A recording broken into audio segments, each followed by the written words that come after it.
What do these four images have in common? Hot.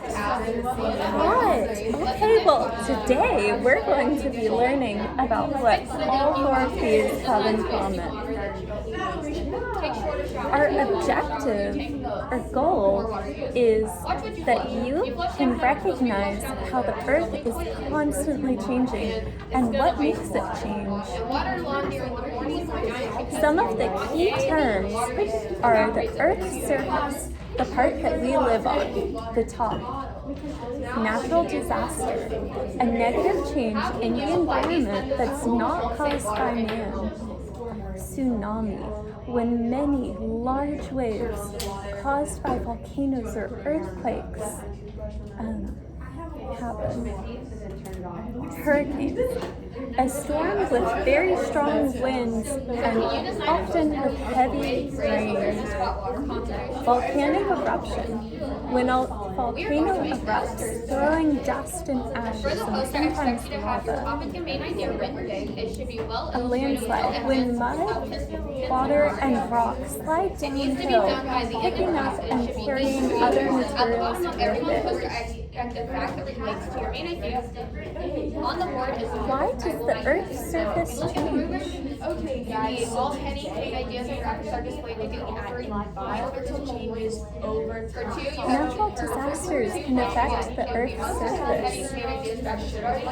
So what are some natural disasters? Some of them can involve water, like tsunamis and hurricanes. Others can be landslides or volcanic eruption, or even earthquakes. So you can see the volcanoes erupting here. There's the tsunami, and there's some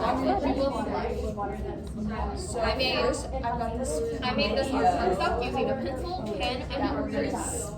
My topic was So a tsunami or hurricane can destroy homes and knock down tree branches, or sometimes even the whole tree, and cause landslides, which is when mud, water, and rocks slide downhill, carrying things with it. And when a volcano erupts, it can ruin the land around it with dust, ashes, and hot lava. What do you think may have caused a volcano to erupt? I don't know. Okay.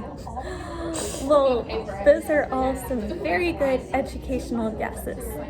Magma below the Earth's surface is pushed up when tectonic plates start shifting and the volcano erupts. Earthquakes can ruin homes, roads, and more. Let's review a quick video.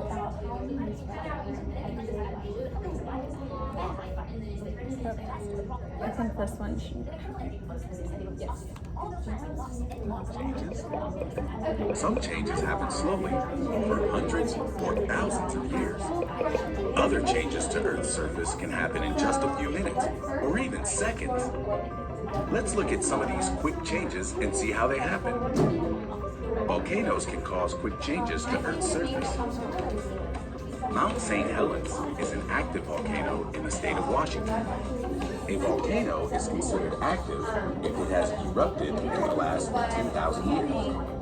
This image was taken the day before it erupted in 1980. Before the volcano erupted, molten rock, or magma, had risen from deep underground. This created a growing bulge inside the volcano. An earthquake on the day of the eruption caused Earth's largest recorded landslide. The top of the volcano slid down the mountain at 70 to 150 miles per hour. Mount St. Helens released some of the built-up pressure in its magma system through explosions. These explosions sent rocks, ash, gas, and steam flying upward and outward at 300 miles per hour or more. This eruption dramatically changed the landscape. This is a picture of Mount St. Helens the day before it erupted. And this is a picture just a few days after it erupted. What differences do you notice? The mountain itself has a very different shape. One side of the mountain collapsed, causing a huge landslide. The rock and ash from the eruption spread out over 230 square miles. This debris destroyed the plants and trees. Some volcanic eruptions include lava flows. This changes Earth's surface in a different way. The lava cools and hardens, creating a new rockland. Let's look at another kind of quick change. How do these cracks in Earth happen? An earthquake caused them. Earthquakes cause parts of Earth's surface to shake. As large parts of Earth's surface slip past each other, the energy shakes the ground. This shaking can create cracks in Earth's surface in just seconds. Earthquakes can also cause landslides. This is what Earth can look like after a landslide when a large amount of rocks and soil suddenly fall down a hill or mountain. Landslides make changes to Earth by reshaping the land in minutes or even seconds. Heavy rainfall can also cause landslides by loosening the rocks and soil on sloped land. Then gravity can cause the loosened material to slide down the slope. After a landslide, the slope will have a part that looks scooped out. That is where the rocks, soil, and plants used to be.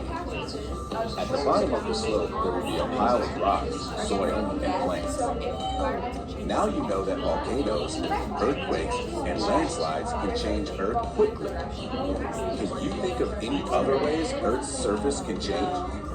Or if it's something like a flood and My job is to make college. so they might just move to a new habitat. And it's because it's How did the volcanic activity affect the land in the video we just watched? It broke it up. Very good. And what caused these changes? Magma. Good job. And when the plates push the magma up. Now it's your turn to practice. Can anyone tell me how a volcano can affect the land?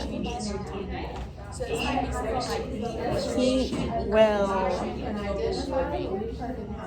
so deforestation is when a lot of The pressure and the tectonic plates push it apart to make cracks in the ground.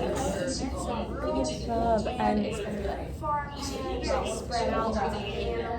a volcano can destroy forests and even change the volcano or mountain itself. What would you do if you lived near a volcano? I would run really fast, or drive really fast, or get a car very fast. Okay. And do you remember how earthquakes affect the land? They also break apart. They have a past breaking apart the land and destroying it. And they can make buildings collapse, and they can create mountains and valleys. And what about a landslide? How can that affect the earth? That would cause the land to slide off of possible mountains. The lands like the dirt and trees and grass. And it could change the structure or form of a mountain. And it can knock down trees and branches and even ruin homes a little bit. And then what about a tsunami? Oh, what would you do if you had to deal with a landslide? Would you rebuild or would you move?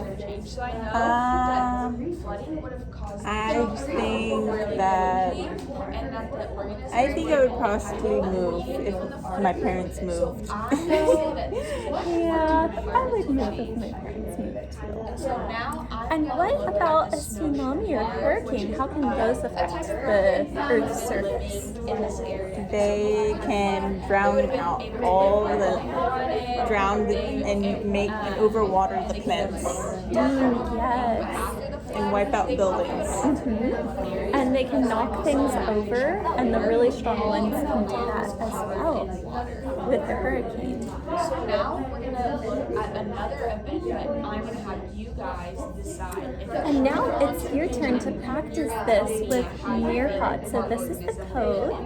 You're going to enter it, and you're going to start with your tables, and you're going to work in your table groups and complete the